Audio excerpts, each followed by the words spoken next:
Back in the era of slavery in the United States, white plantation mistresses would see strong and charismatic black male slaves working in the fields. They could not help but feel themselves being deeply attracted to them. They wished only if the slaves were white, they would probably marry them. However, as they were black, marrying them was considered a taboo.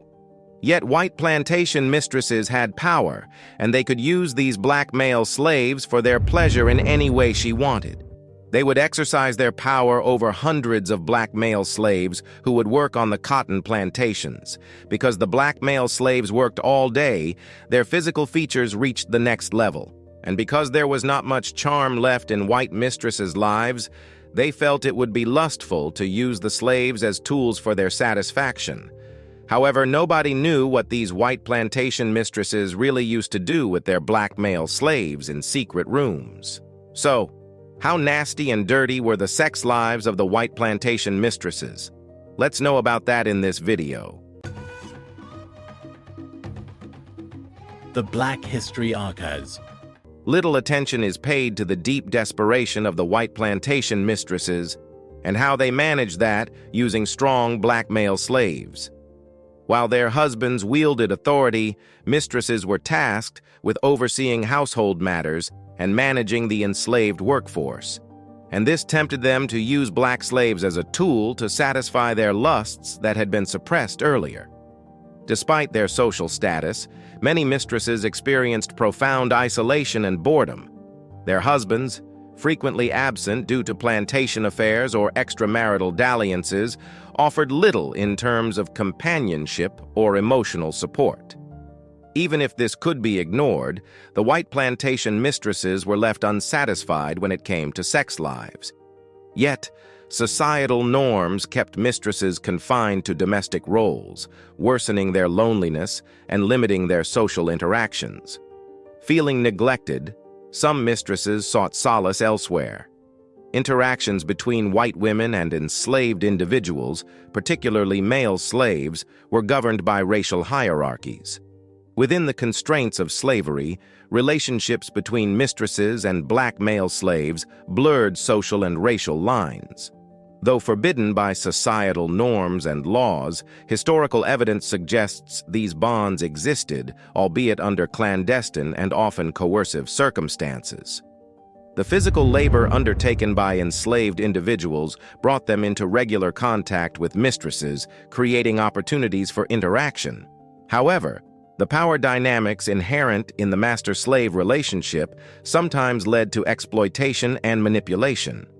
For certain mistresses, illicit relationships with black male slaves offered intimacy. Mistresses first utilized subtle cues and gestures to convey their interest or attraction to a particular slave. These signals could have included lingering looks, discreet touches, or conversations with suggestive undertones. However, because they were slaves, white plantation mistresses did not need their consent. They could force them to do whatever they liked. In some cases, mistresses abused their authority to assign favored slaves tasks that allowed for closer interaction, thus creating opportunities for further intimacy. No matter whether a mutual attraction developed or not, black male slaves were asked to come to secret areas and rooms, away from prying eyes. If black male slaves did not visit the white mistresses, they knew they would be punished on petty excuses. They would be accused, and because they would not be able to prove their innocence, they would be punished harshly. The biggest threat that forced black male slaves to submit to the wishes of the white mistresses was the accusation of physically touching and misbehaving with white women. This was the accusation that could get the slaves killed before they could prove their innocence. Therefore, black male slaves could do nothing but to do whatever they were asked. Here's a reminder to please support us so we can make more videos for you by subscribing to our channel and giving the video a like. We want to build a strong community and we need your support. Let's continue now. The nature of the sexual activities between the white mistress and black male slave was shocking. Because the white plantation mistresses did not want their husbands to know about their illicit activities, Usually secluded places were chosen to take the black male slaves to. Leveraging her authority and social status, the mistress could compel the slave to comply with her wishes, disregarding any objections or reservations he may have expressed. Usually, a white mistress never wanted even her friends to know about her dirty sex life, using her favorite strong black male slaves. However, because she knew she would be alone with the slave, she felt insecure and vulnerable. Therefore, in most cases, multiple mistresses would join hands, viewing the enslaved individual as a forbidden source of pleasure and entertainment. In these instances, several mistresses would collectively pressure the slave into participating in sexual activities, asserting their dominance with their combined authority and numbers. These encounters would likely be fraught with tension and discomfort. The enslaved individual, outnumbered and physically constrained, would find himself in a vulnerable and powerless position. He would see tens of white mistresses 30 for sexual pleasures for which they could do anything. They could assert their dominance over the slave, treating him as nothing more than a means to satisfy their own desires. In certain scenarios, the mistresses would decide to physically restrict the slave, such as by tying him to a bed or other furniture, further restricting his movement and reinforcing their control.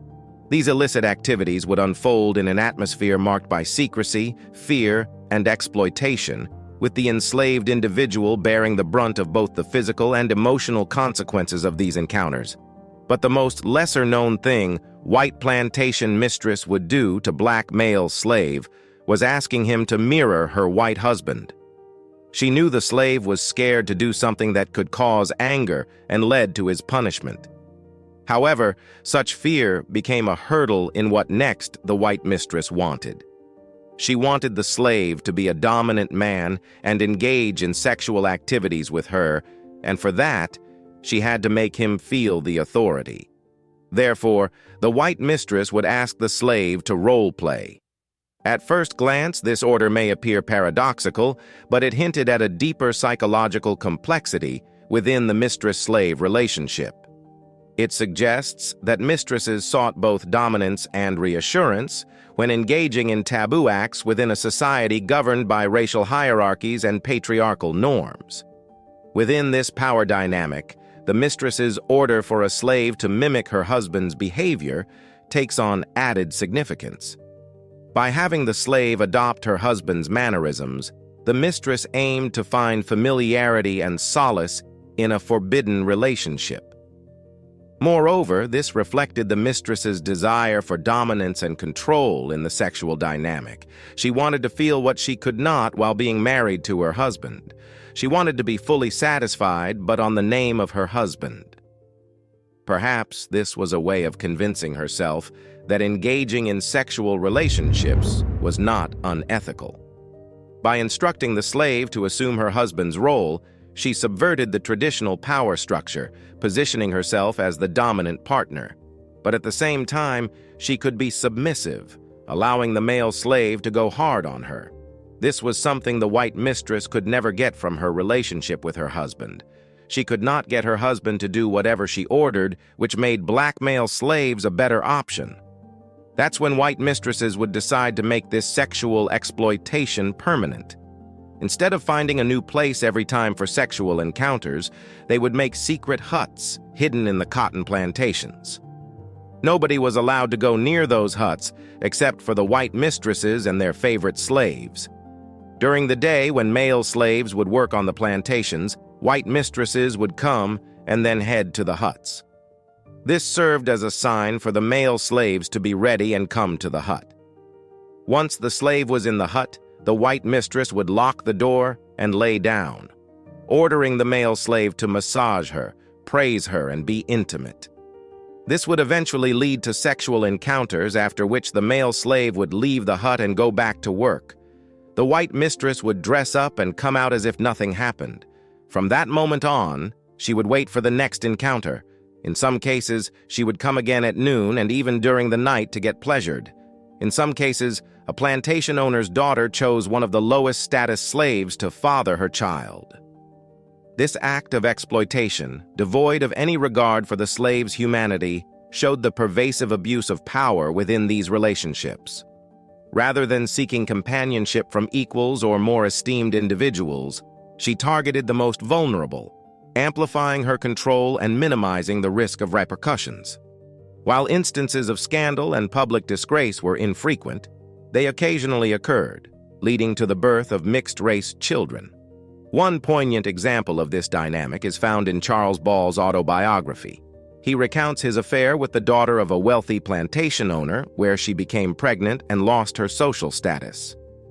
Her child was subsequently sold into slavery to avoid any hint of scandal or the possibility of infanticide.